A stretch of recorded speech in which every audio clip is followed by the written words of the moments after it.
Kasus COVID-19 kembali meningkat, Jokowi beri 3 arahan jangan menyikapi secara berlebihan. Kita tidak perlu menyikapinya secara berlebihan. Presiden Joko Widodo memberikan 3 arahannya terkait kembali meningkatnya kasus COVID-19 belakangan ini. Arahan tersebut disampaikan Jokowi lewat keterangan secara daring dari Istana Kepresidenan Bogor pada Rabu 19 April. Bapak, Ibu, dan saudara-saudara yang saya hormati, saat ini penyebaran COVID mulai agak meningkat, namun kita tidak perlu menyikapinya secara berlebihan. Mantan Wali Kota Solo tersebut kemudian memberikan arahan pertama, yakni pentingnya masyarakat melengkapi vaksinasi COVID-19. Menurut Jokowi, masyarakat jangan merasa aman dan lantas tidak melakukan vaksinasi secara lengkap. Saya mengingatkan kembali pentingnya vaksinasi, baik vaksinasi pertama dan kedua maupun booster yang pertama dan kedua. Jangan merasa aman kemudian tidak melengkapi vaksinasi yang sudah dianjurkan oleh pemerintah. Kedua, Kepala Negara meminta warga yang terkena flu atau demam agar disiplin memakai masker.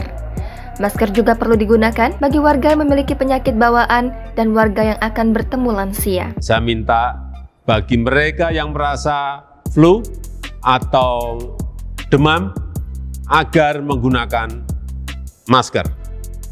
Demikian juga dengan yang memiliki komorbid, gunakanlah masker. Dan jika bertemu dengan lansia, juga sebaiknya menggunakan masker. Ketiga, Jokowi meminta masyarakat kembali disiplin mencuci tangan setelah beraktivitas. Terakhir, jangan lupa untuk mencuci tangan setelah kita berkegiatan. Sebagaimana diketahui, kasus COVID-19 di Indonesia kembali naik baru-baru ini. Tak hanya kasus harian, kasus aktif pun menunjukkan peningkatan. Sebelumnya, selama beberapa bulan kebelakang penambahan kasus COVID-19 hanya berkisar di angka 200 hingga 300 kasus per hari. Kini, kasus harian tembus angka 900 hingga 1000-an kasus. Berdasarkan data Satuan Tugas COVID-19 pada Selasa 18 April pukul 12.00 waktu Indonesia Barat, kasus positif harian bertambah 1.343.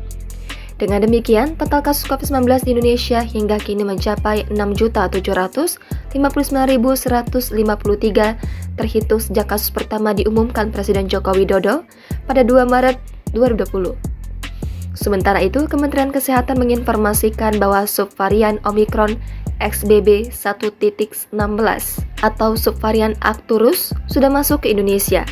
Saat ini, total ada 7 kasus subvarian Arcturus yang terkonfirmasi.